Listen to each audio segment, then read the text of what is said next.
Hey guys, J77 here, back again. I'm at Starbucks Cafe doing this review.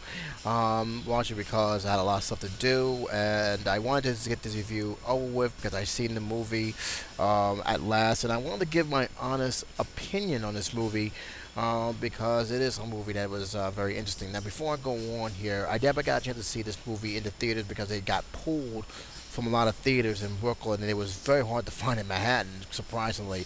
And the ones that I did find in Manhattan was too expensive to even pay for a ticket. I'm sorry, I'm not paying $19 for a ticket to see a movie. I stuck by that ground, and the theaters that I normally would go to are more reasonable than the ones that is being played in Manhattan. Thank you, real estate, for making that possible. But nevertheless, this is a film that I have sworn to talk about during the comic book style area, and if it wasn't for the fact that I was working a new job and other stuff that occurred, it probably would have been out already. But nevertheless, I did want to talk about it before I move on to other stuff I want to talk about. And my initial feeling is originally I was going to do it as a five-parter because there are different parts to the movie that I wanted to do on its own. I'm still going to do that, but not in a very long description. But needless to say, it's the reason why I'm doing it as a different rating for each part is because number one, each one is pretty much a story within its own, even though there is one finding the connection, and I'm actually going to be talking about that connection in a minute. But needless to say, I have to talk about the movie and its colossal failure. This film, I think out of all films that came out this year, was bombed the hardest. In terms of mainstream blockbuster films, this was the one film that I did not expect to do that well, but I didn't expect it to fall flat the way it did. This film costed anywhere almost between $60–70 million, and it made only $39 million, not even close to its original budget. And for a film like that, I spoke about this with James Daniel Walsh from Manic Expression about this. I brought that question to him. One must ask what happened. The one thing he did mention, which I agree with, is the film took too long. A lot of films after that came out with some of the same styles or similar styles that people have seen. So when this film came out, it was like, okay, we've been there and done that. And two, which is also very important, this is still grounded within a fan base. Most people who have did indeed watch this film were diehard fans of the comic book, which, by the way, I love the graphic novel. It was very, very good. There's only one graphic novel since then I didn't really care for because it just gotten into Weirdsville a little bit. But overall, I liked the graphic novel. I thought it was a very interesting read, and I thought this was one of Frank Miller's best, next to his masterpiece, The Dark Knight Returns. So, in many ways, I just think that was the one that hurt it the most. It was just grounded to a certain select group of people. So those who are average moviegoers, which still makes up the majority of moviegoers across the country, just didn't care for it. And then there is the Frank Miller factor. This is something that I think people haven't even thought of, especially the fans. But Frank Miller is not looked in a positive light of late, especially how he projected women in some of his recent comics, to his bashing out of people, of young people, particularly in Occupy Wall Street. So a lot of stuff has happened that did not give him a good light. And after that colossal disaster, which is The Spirit, where it was very obvious that he had no idea what the hell he was doing, I think people stood away from it when they realized he was being co-director of this film. Now, did this hurt the film? No, I honestly thought there were some good elements in this film that I really did like. There's a lot of stuff in this film I didn't really care for, and there's a lot of things I kind of wish they didn't do in order to make the story flow more better. I will get to all that in a second, but needless to say, a lot of elements have happened which led to this film basically falling flat and basically ruining any chance of the other Sin City stories to ever be released in theaters, which is kind of sad because there are some very interesting, very intriguing stories. So let's just get right straight to the film. Was this film horrible? Was this film justified to be in a colossal failure? No, I think the film really has some good elements. It's not a great film. It's not a three-star film, but it's a not bad, could have been better film. And that's something that I can safely say with an honest, an honest face, an honest review about it. This is a not a bad film. There's a lot of things that I actually love. I thought the cinematography was excellent. I actually loved watching this film. I thought some of the acting was well done. Mickey Rourke playing Marv again was actually a breath of fresh air. In fact, he has been the main catalyst of this film. He is the main thread of this whole entire film. The only time we don't really see him is when they're telling the story of Joseph Gordon-Levitt's character known as Johnny. So that was the only time really his story, his character doesn't show up in this film. Other than that, he's almost in every other segment. Let's start with the first segment, which I actually enjoyed. This film really got off to a very fast pace with a story called Just Another Saturday Night, another one based on one of the stories from Sin City, where he regained consciousness, don't know where the hell he at, and he's basically just going out to these frat boys who try to attack a homeless man, basically trying to burn him alive, and he just tricked them off one by one. I liked this story. It was very much, it got me pumped out for the other stories, and I kind of was like saying, okay, this is what I like. This is what the Sim City I remember watching. I actually liked the fact that that they actually brought back this character, even though I kind of wondered, because I was scratching my head, didn't this character died in the last film? But I left it alone. I quickly threw that out of my head and said, let me watch this because this is great. I actually like this. We have Joseph Gordon-Levitt's story, The Long Bad Night Part 1, and I say Part 1 because there's actually 2 parts, and this is where I kind of wish they didn't do that, but nonetheless, you have Johnny, pretty much a gambler, overhead gambler, and he goes one-on-one against the senator, which is a very important key to this movie, because the senator, as you all know, had a son who, attacked it. Believe, Nancy, my name almost escaped me, who at the end of the film, he actually got killed, and pretty much this lead to this part. Now, how important it is to this film, I'll tell you later.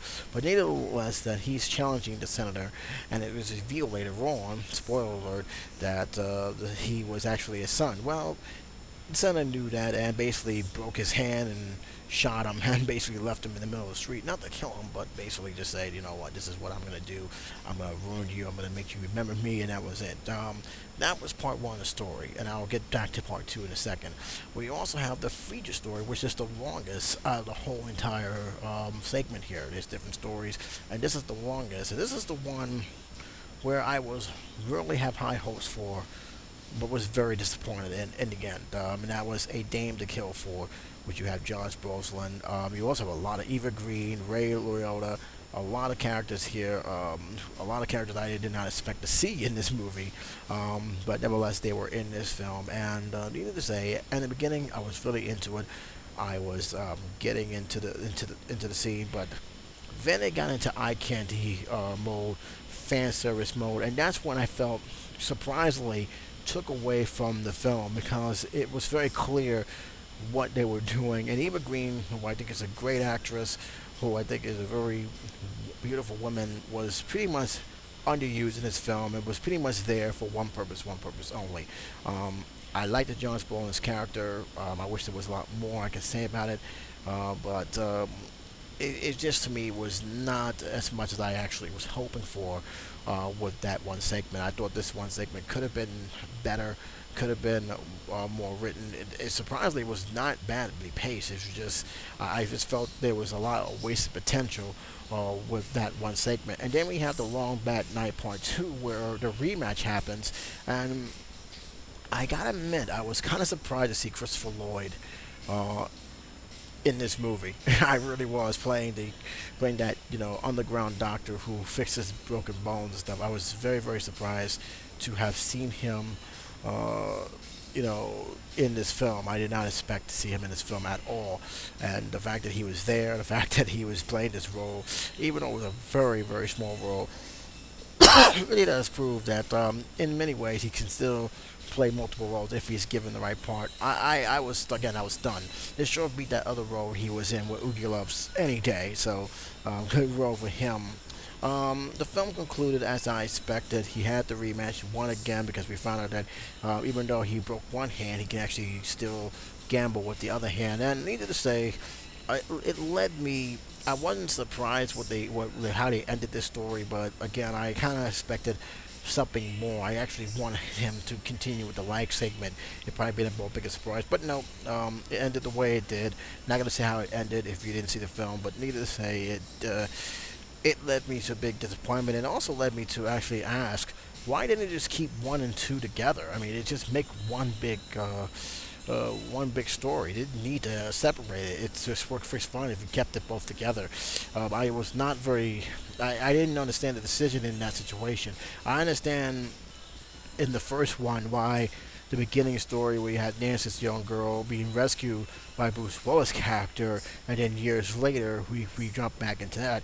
But this one felt a little bit off. I felt they should have just kept it together. It probably would have flowed much better, and actually probably would have enjoyed it a lot more than what I actually was doing. Not to say it was bad. I thought Joseph Gordon-Levitt was good in this movie, but I felt they could have at least kept those two parts as one part. And then we have Nancy's Last Dance, the true sequel to the whole thing, and we found out this is where I question the timeline between Marv's death and Nancy, because it takes place 4 years after the events of what happened to her. Bruce Willis character, which his name is continuing to escape me for some apparent reason, and the senator and his son. Out of all the storylines, this one disappointed me the most, and it wasn't because of Jessica Alba's acting. I know people say, "Oh, it's Jessica Alba's acting." No, she was fine. I thought there were some scenes she did great. There were other things I just didn't care for. I never once convinced myself that she was that avenging person that's going to seek revenge. In fact, it was by pure luck that she was able to recover the way she did in the end. And the film just ended just like that. It really, she got revenge in many ways, but I just felt it was just like a rush. I really did, because they could have really explored this character a lot more, and they really did a good job of showing how much of an emotional wreck she was, how much she turned to alcohol, how much she really, really was not all there. But I think they dropped the ball going down the stretch, because as the film proceeded, I care less about her and more about Marv, who was also in this film. Marv was pretty much a dominant character in this film, which was a surprise move from the directors. But then again, you have Mickey Rourke, who plays this character perfectly well. And if anything else, by the way, if you want to see this film for anything, you got to see Mickey Rourke's performance in this, because he was fun. That was the whole thing. I think this, out of all of it, the last segment was the disappointing one. um, I'll go into my likes and dislikes right now. Again, the acting I actually like. The stars, which I was surprised, like you had the guy who does All You in Good Hand with Allstate playing a very vicious villain between him and Pierce Brosnan. I liked the fight scene between his character, which is a soulful, a big giant soulful, who has the equal amount of strength as Marv. Which eventually Marv proved he was the more superior of the two. I liked it how they kept the cinematography. I actually also like the fact that they cut down that monologue they have everybody seemed to complain about. I didn't have a problem with it. I knew the new or genre pretty well, that that's part of the game. But they cut it down a little bit. They allowed the actors to act, and I actually really appreciate it. The directing, you can tell who did what. The eye candy, I'm pretty sure that was Frank Miller's move. But like I said, besides my gripe with how the Eva Green was used, I thought it was kept tame, considering this other stuff I've seen him does. So that's good. I think the problem is with this film is that you have many different stories here, and one story, like I said, for instance, I actually liked the beginning story. Just Another Saturday Night was great. I gave that 3.5 stars. 3 stars for Johnny's Bad Night. It was actually pretty good. Still don't know why they had to cut it into 2 parts. A Game to Kill For was underwhelming. It started out good, but ended pretty much disappointing. I didn't really got much sauce out of that one. Johnny's Bad Night Part 2, again, I still don't know why they should have just kept it at 1 part. The second half, it was predictable. I pretty much sensed what's going to happen, and I didn't really felt got satisfied by it. What was to be gained out of all this? What was these characters to be gained out of this? I just felt that it was not a good move to do that, and yeah, it was good to see the senator get beat by his own son, but at the same time, what did it accomplish in the end? Nothing.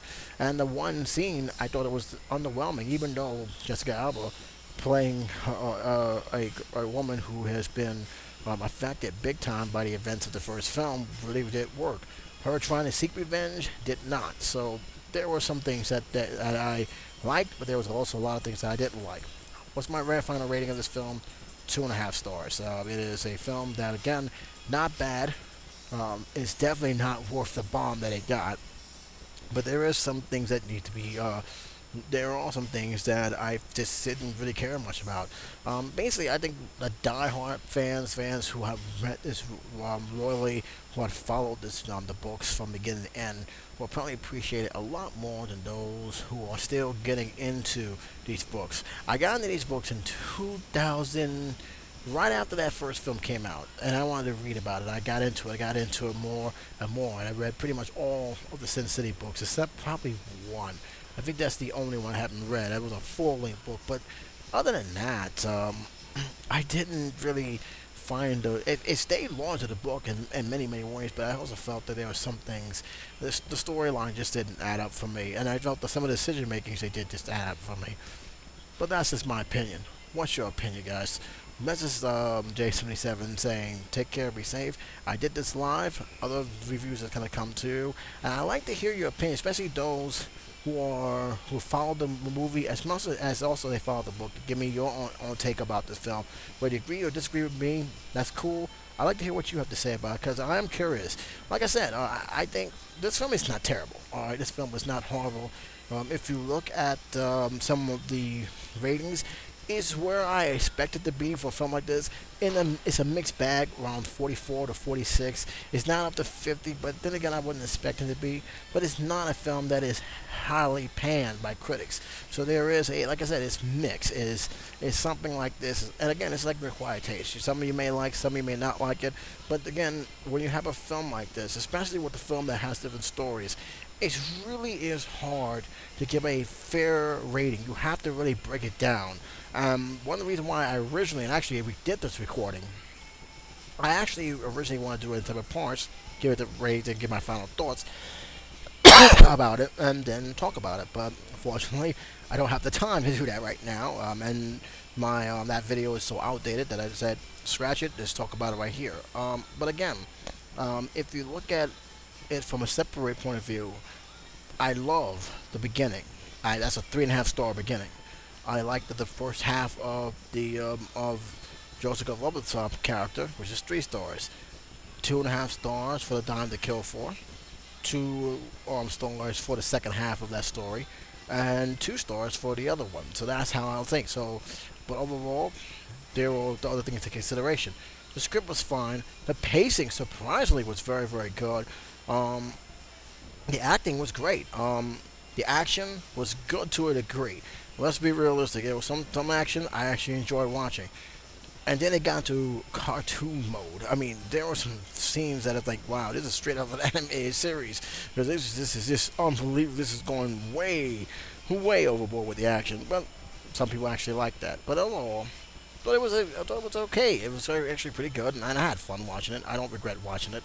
And I'm pretty sure that the fans of the Sin City won't regret it either. But this is my opinion. What's your opinion? I'd like to hear what you have to say. Until then, J77, take care. Be safe. Talk to you soon.